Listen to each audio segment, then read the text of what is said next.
Are you আপনার নাম জানো কি? সুমাইয়া রিমু। সুমাইয়া রিমু মানে সুমাইয়া রিমু কে? সুমাইয়া রিমু অলরাউন্ডার, তাকে কোনো এক্সট্রা করে পরিচয় দিতে হয় না, তাকে সবাই চিনে। সবাই বলতে হচ্ছে যারা চিনে তারা চিনে। আপনি কি কখনো মানসিক হাসপাতালে গিয়েছিলেন বা মানসিক ডাক্তার দেখিয়েছিলেন?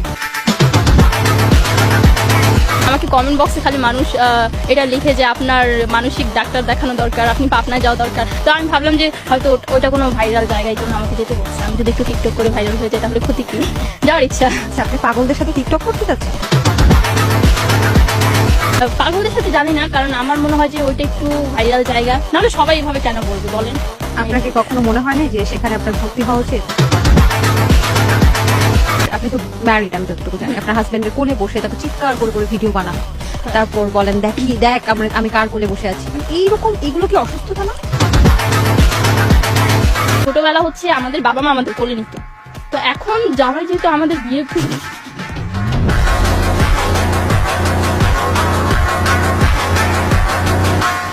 জামাই যেহেতু আমাকে বিয়ে করেছে সে কোলে নিতেই পারে। আপনি আপনার বাচ্চা কাচ্চাকে কোলে নেন না এখন? হ্যাঁ, নিবো না কেন? আমার জামাই আমাকে কোলে নেয়, আমিও ওর থেকে কোলে নিই। তাহলে আপনার বাচ্চা বড় হওয়ার পরে যখন বিয়ে করবে তখন কি আপনার সেটার বউকে কোলে নিবে নাকি আপনার বউয়ের কোলে আপনার বাচ্চা বসবে? না। মানে আপনি কিভাবে সবার কোলে উঠে যান? আপনাকে কোলে নিতে হলে কি কি যোগ্যতা সম্পন্ন থাকতে হবে, মানে কি কি যোগ্যতা লাগবে তাহলে? আমার জামাইয়ের মতো হতে হবে, বাট আমার আপনার জামাইয়ের মতো কোথাও হবে, কিন্তু আপনার জামাই না হলেও আপনাকে কোলে নেওয়া সম্ভব? না, আমার জামাইয়ের মতো কেউ হতে পারবে না, কারণ হচ্ছে সে আমাকে এমন ভাবে হ্যান্ডেল করে, আর আমি এমন একজন মানুষ, আমাকে হ্যান্ডেল করা হচ্ছে খুবই কঠিন।